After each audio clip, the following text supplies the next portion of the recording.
प्रदोष व्रत का नियम जो आप ले रहे हैं, प्रदोष व्रत को जो आप श्रवण कर रहे हैं उसको जरा ध्यान से सुनिएगा।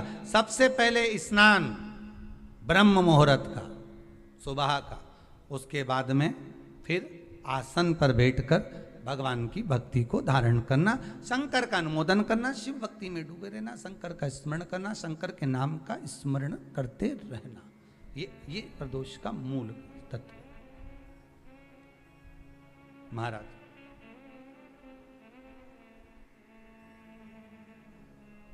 प्रदोष व्रत करने वाले को भोजन नहीं करना चाहिए, ध्यान दीजिएगा। फलाहार करो, उसमें भी नमक का सेवन मत करो।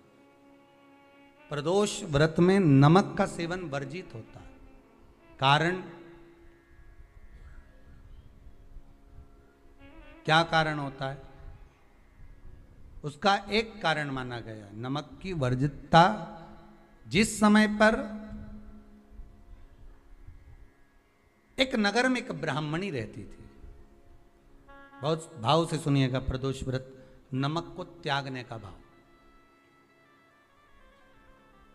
प्रदोष व्रत की किताब में भी मिल जाएगा आपको, आप पढ़ेंगे तो सुना होगा आपने। एक ब्राह्मणी रहती थी एक नगर में, उसका पति नहीं था। छोटा सा बालक एक साथ में रहता, छोटा सा बालक।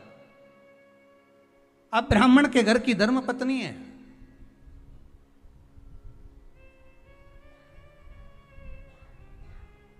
ब्राह्मण कर्मकांड करने वाला, पूजन करने वाला, पाठ करने वाला, अनुष्ठान करने वाला, पूजन करने वाला, मंत्र जाप करने वाला, भगवत भक्ति में डूबने वाला। ब्राह्मण तो चले गया, ब्राह्मणी बच्चे के साथ रह रही। क्या करे वो? अकेली निवास कर रही,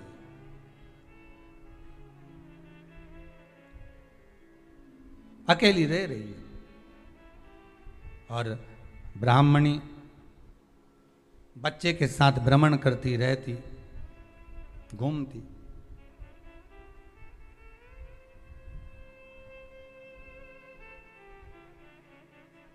कहीं कहीं दर दर जाकर कुछ भिक्षा को मांग कर लेकर आ जाती, और भिक्षा लाने के बाद में उस भिक्षा को जब लेकर आती तो अपने बच्चे को भी खिलाती और स्वयं भी उसका पान करती।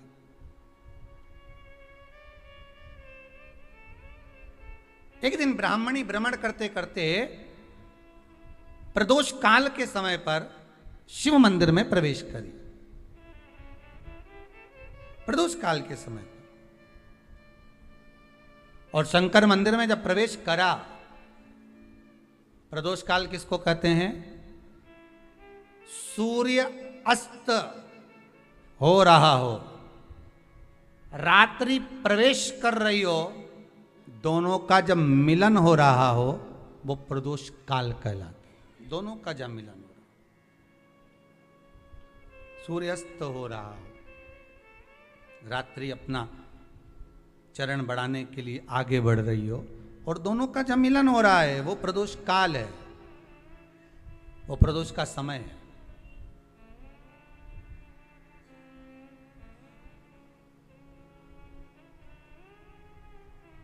ब्राह्मणी मंदिर में प्रवेश कर रही।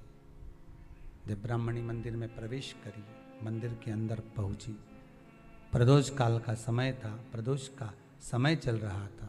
और प्रदोष काल के उस समय में, प्रदोष काल के उस समय में जब ब्राह्मणी ने देखा कि कोई भगवान की भक्ति में लगा हुआ है, भगवान के रस तत्व में डूबा हुआ है, आज ब्राह्मणी के पास में कुछ पदार्थ नहीं है, अपने बच्चे का पेट भरने के लिए कुछ सामग्री नहीं है, और कुछ आस लेके वो प्रवेश करी है, कुछ आस लेकर वो अंदर प्रवेश कर जाती है।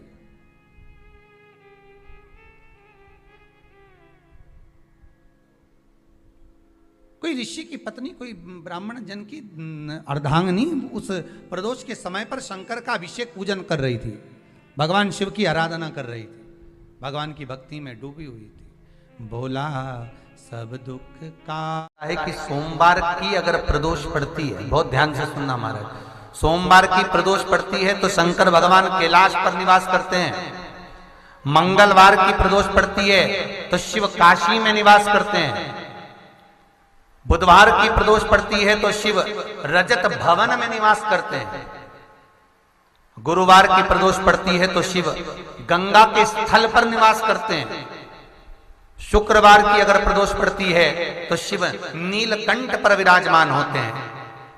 शनिवार की अगर प्रदोष पड़ती है तो शिव शमी के वृक्ष के नीचे रहते हैं। और रविवार की जब प्रदोष पड़ती है तो शिव बेलपत्र के पेड़ के नीचे निवास करते हैं।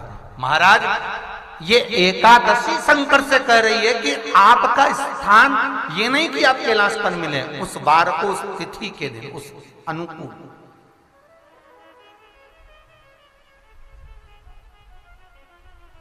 हमारे यहां कहते हैं सोमवार की जो प्रदोष पड़ती है वो इच्छा पूर्ति करती है। मंगलवार की प्रदोष रोग से मुक्ति देती है। बुधवार की प्रदोष कामना की पूर्ति करती है। गुरुवार की प्रदोष शत्रुओं का नाश करती है। शुक्रवार की प्रदोष सुख और शांति देती है। शनिवार की प्रदोष संतान का सुख देती है। और रविवार की प्रदोष जो काम दुनिया में कोई नहीं कर सकता वो अचूक फल की प्राप्ति रविवार की प्रदोष करा देती है। महाराज ऐसी प्रदोषों का नियम वर्णन किया चाहिए। भगवान कहते ठीक है तू थोड़ी देर खड़ी हो। एकादशी सम्मुख खड़ी हुई। पार्वती जी ने जिस अंगुष्ठ का जल पीने के लिए लिया था हाथ में, बस पीने ही वाली थी, शंकर भगवान ने वही हाथ में जल लेकर एकादशी के हाथ में उसको देकर कहा ले, ये मेरे द्वारा निर्मित एक व्रत है जिसे त्रयोदशी के दिन तूने मांगा है, मैं तुझे देता हूं। आज इस व्रत का फल मैं तुझे प्रदान करता हूं। अब तू जिस जीवात्मा को लेकर जाएगी उसका पाप प्रबल नहीं होगा। किसी स्त्री, पुरुष, बालक, बुजुर्ग जो भी होगा जिसने प्रदोष का व्रत करा होगा वो जीवात्मा को तू किसी फल की कामना से नहीं स्वतः ही लेकर चली जाए।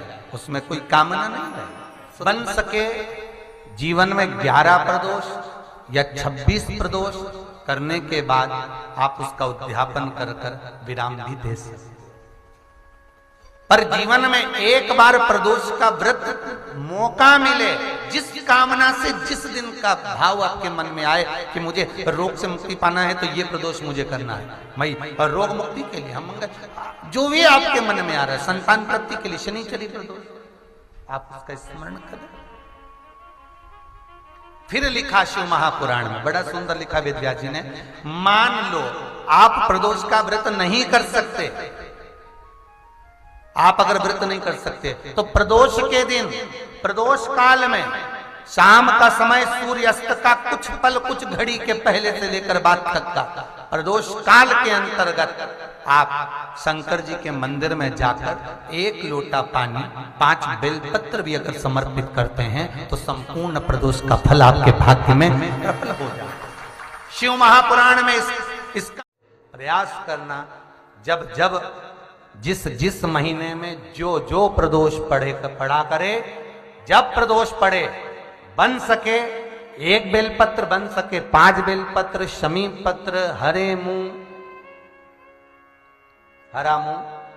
बेलपत्र, एक कलश के अंदर थोड़ा सा पानी लेकर 1 बेलपत्र, हरा मूंग, शमी पत्र डालकर और उसमें थोड़ा सा गुड़ डालकर भगवान शिव का स्मरण कर कर प्रदोष काल में, मान लो कोई काम आपका बहुत जरूरी है, बहुत दिनों से अब थक गए हैं, नहीं हो रहा, कर्जा बढ़ रहा है, धन नहीं आ रहा, व्यापार नहीं चढ़ रहा, या कोई समस्या बहुत प्रबल है, कोई एग्जाम में बैठ रहे हो नहीं हो रहा, परीक्षा भी दे दी है, रिजल्ट आने ही वाला है, तो भी प्रदोष काल में, प्रदोष के समय वो जल, मूंग, समीपत्र और बेलपत्र और गुड़ का शंकर के शिवलिंग को समर्पित करना प्रारंभ कर दो। 2 या 3 प्रदोष करोगे, बाबा आपकी मनोकामना शीघ्र पूर्ण कर देगा। 2 या 3 करोगे, बाबा करेगा।